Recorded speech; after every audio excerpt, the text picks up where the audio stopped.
खरोखर मला असं वाटतं की भारतीय क्रिकेटला ज्यांनी समृद्ध केलं अशी सर्व मंडळी आहेत. पहिले तर मी मेन्शन करीन मंचावरचे सुनील गावस्करजी. खऱ्या अर्थानं एक अतिशय आयकॉनिक प्लेयर. मगाशी जसा उल्लेख झाला की त्यांच्यापेक्षा कितीतरी फूट उंच असे वेस्ट इंडिजचे प्लेयर आणि त्या काळची त्यांची जी काही बॉलिंग असायची आणि आपल्याला पिचवर ती अशी गोल टोपी घातलेले सुनील गावस्करजी केअरलेसली, मी तुम्हाला गिनतच नाही, अशा प्रकारचा अप्रोच घेऊन त्या ठिकाणी फिअरलेसली विदाऊट हेल्मेट खेळताना दिसायचे. There was no helmet. आणि दिसताना जरी केअरलेस दिसत असले तरी टेक्निकली द बेस्ट गेम हा आपल्याला पाहायला मिळायचा. आणि अशा अनेक गोलंदाजांना ज्यांनी बाउंड्रीज दाखवल्या असे सुनीलजी या ठिकाणी आहेत. और फर्स्ट आयकॉन ज्याला आपण म्हणजे आमच्या पिढीने पाहिलेला असं म्हणू शकतो. दिलीप वेंगसरकरजी, ज्याचा उल्लेख आशिषजींनी केला. वन डाऊन आल्यानंतर कितीही वाईट परिस्थिती असली तरी ती परिस्थिती सावरणारे दिलीपजी हे या ठिकाणी आहेत. आणि आज ज्यांना आपण सेलिब्रेट केलेलं आहे एकनाथ सोलकरजी, म्हणजे मी तर असं म्हणेन की त्या काळामध्ये जर मल्टी कॅमेरा सेटअप असता आजच्यासारखा तर कदाचित जॉन्टी रोड्सही म्हणाले असते की माझ्यापेक्षा बेस्ट फिल्डर जर कोणी असेल तर तो एकनाथ सोलकर आहे. फिअरलेसली जी फिल्डिंग त्यांनी केलेली आहे आणि सगळंच म्हणजे त्यांचं एकूणच जे व्यक्तिमत्व होतं ते ॲब्सोल्यूट फिअरलेस अशा प्रकारचं. आणि भारतीय क्रिकेटला एक वेगळी उंची देण्याचं काम त्यांनी केलं. तसंच दिलीप सरदेसाईजी, मगाशी उल्लेख झाला, विजय मर्चंट यांनी म्हटलं होतं की is the renaissance of Indian cricket. आणि वेस्ट इंडिजमध्ये जाऊन त्या ठिकाणी मॅचेस जिंकायच्या, सिरीज जिंकायची, ज्या गोष्टी अशक्य वाटायच्या त्या गोष्टी करण्यामध्ये वेस्ट इंडिजमध्ये, इंग्लंडमध्ये त्यांचा जो सहभाग होता, विशेषतः 642 runs with an average of 80, 3 centuries, त्यातली एक डबल सेंचुरी, एक प्रकारे झंझावात ज्याला आपण म्हणू शकतो अशा प्रकारचा झंझावात हा त्यांच्या खेळामध्ये आपल्याला पाहायला मिळाला.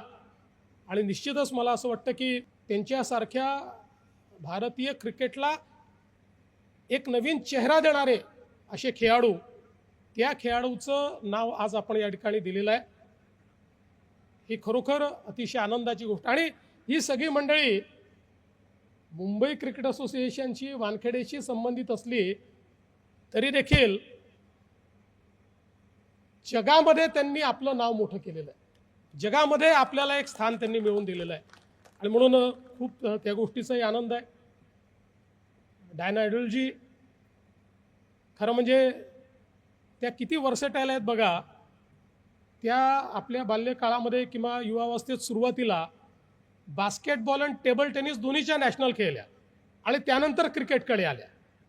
आणि क्रिकेटमध्ये आल्यानंतर ज्या प्रकारे त्यांनी विमेन्स क्रिकेटला त्या ठिकाणी शेप दिला, मला असं वाटतं की कदाचित त्यांचा विकेट्सचा रेकॉर्ड तर आहेच, पण सर्वात जास्त बॉल टाकल्याचा रेकॉर्ड देखील, सर्वात जास्त ओव्हर्स आणि सर्वात जास्त बॉल टाकल्याचा रेकॉर्ड देखील त्यांचा आहे. आणि आज खरं म्हणजे जसं मगाशी त्यांनी सांगितलं की हळूहळू विमेन्स क्रिकेट इव्हॉल्व झालं.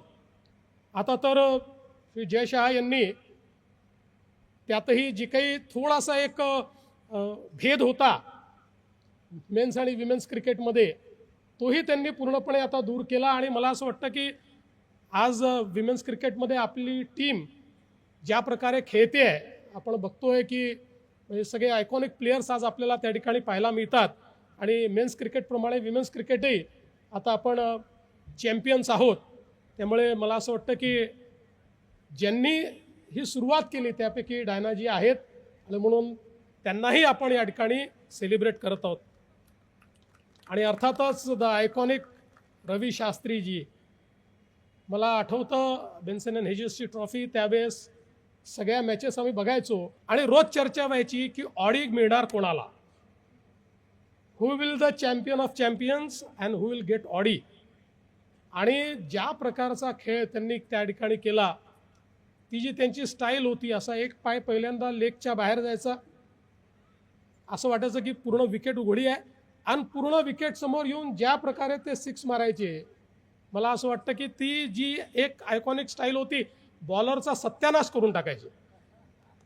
आणि मला असं वाटतं की त्यात तो जो त्यांचा परफॉर्मन्स होता, आणि अर्थातच त्यांची जी काही स्पिन आहे ती तर अप्रतिम होतीच लेफ्ट आर्मनी, त्यामुळे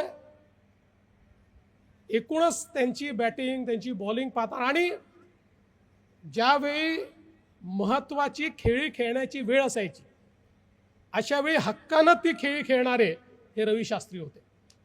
आणि म्हणूनच आपण खरं म्हणजे त्यांची बॅटिंग, त्यांची बॉलिंग आणि त्यांचं ॲग्रेशन हे आपण सगळं बघितलं.